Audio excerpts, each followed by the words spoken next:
Revenue allocation sounds very boring. Revenue allocation formula, even more so. But the current impasse and controversy at the Senate over how funds are going to be allocated to counties is perhaps the most important political issue that has faced the country called Kenya in a very long time. And it has a very sad history behind it, because many Kenyans are confused. They don't know which side to side with, because they don't really understand all the issues linked to this so-called new formula. And so on our show today, we're going to break it down and lay it bare. And let me warn you in advance, this is something, when you fully understand it, will make you sick in your stomach. So let's start with the politics.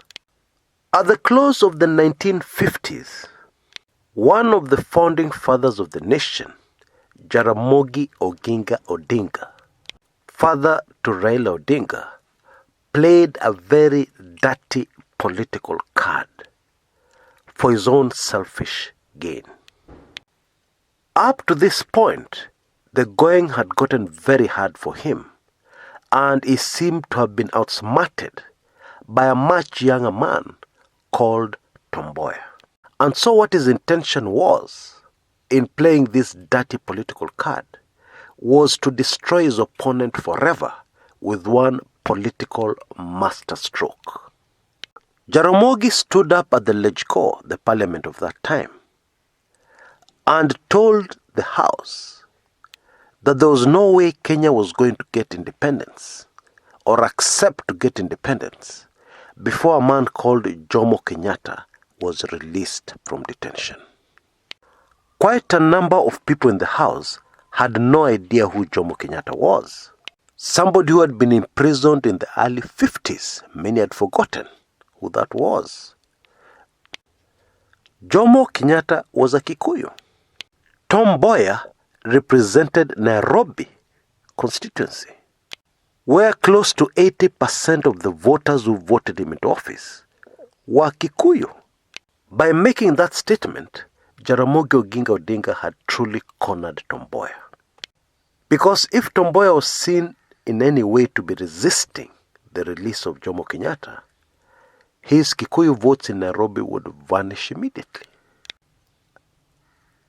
And if for political survival, Tom Mboya chose to support Jaramogi Oginga Odinga's proposal to have Jomo released, then the Kikuyu would have a political candidate. And therefore, Tom Mboya's political clout would be diluted immediately. Whatever the outcome, Jaramogi Oginga Odinga would come out on top after this political masterstroke. Now, fast forward to the present and the revenue allocation new formula. 1 man, 1 vote, 1 shilling.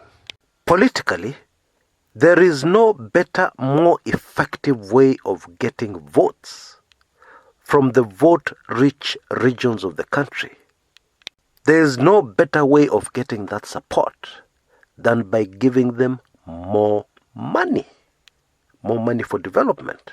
There is also no better way, no way more effective, if you want to deal with a man called Raila Odinga and his political influence. And especially if you wanted to destroy the handshake, there is no better way than to dramatically allocate more funds to Central Province, which would mean taking away those funds from the rest of Kenya, where Raila Odinga gets most of his votes and political support. In a nutshell, this is a devious political masterstroke by Deputy President William Samoei Ruto against Raila Odinga, the son of the man who used a similar political ploy in the late 50s.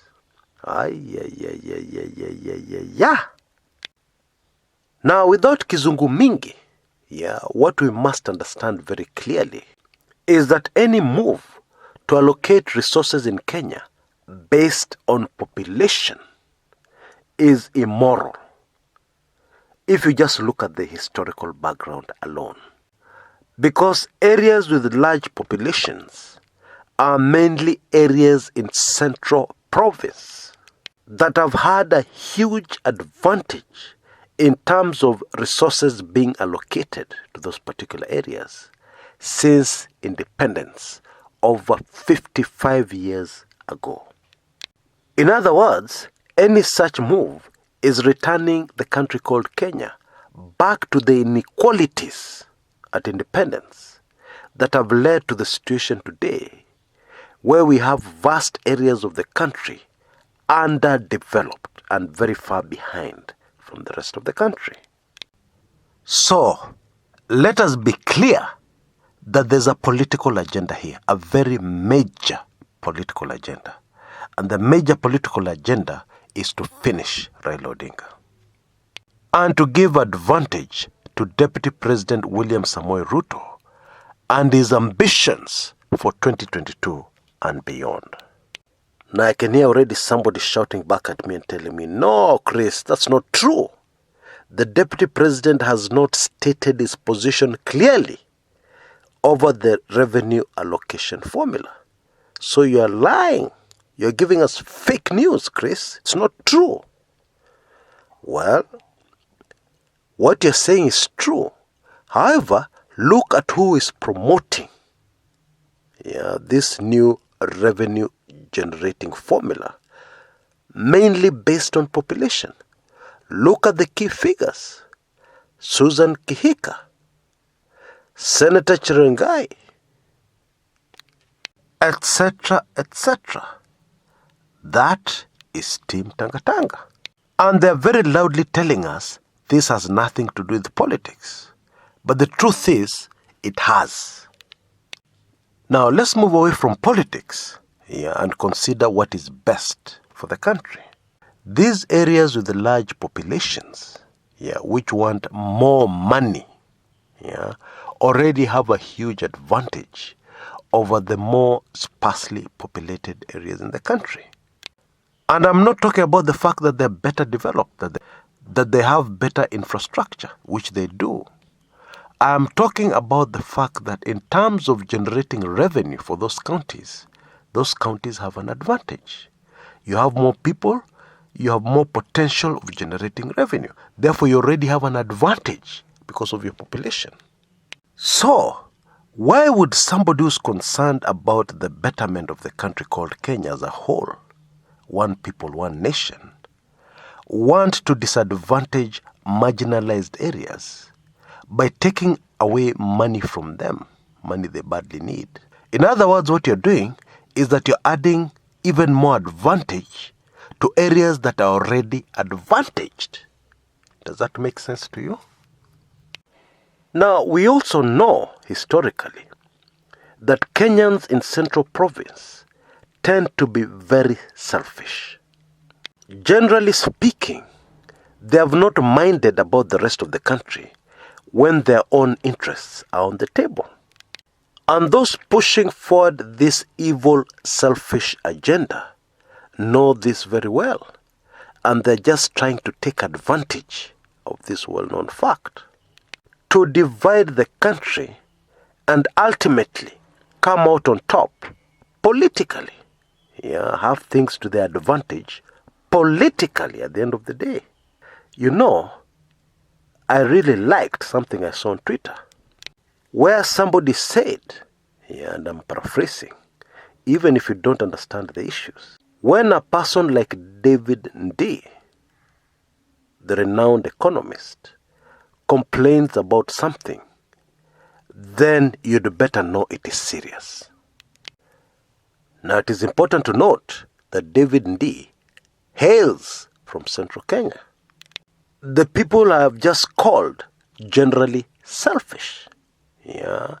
But also, it is also true to say that from Central Province, some of the most selfless Kenyans, some of whom have even laid down their lives for a better Kenya, have come from this province. David D is a good example, a real Kenyan who is for the good of the entire country. The others, like the late Kenneth Matiba, gave up his life of successful businesses, a luxury life, to fight for the common man and a better Kenya.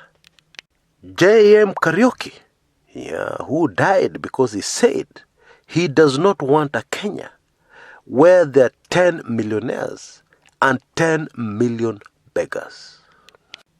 Kungu Karumba, who resisted the idea of using his advantaged position to become rich while not addressing the problems and the poverty of the masses in Kenya. And there are many others. There's no doubt that Central Kenya has also given us some of the greatest Kenyans, as history will always record. And I have a feeling many new ones will rise to the occasion from Central Province to resist and reject this evil agenda for the country called Kenya. This evil and selfish political agenda that some people have. Until next time, this is Chris Kumekucha.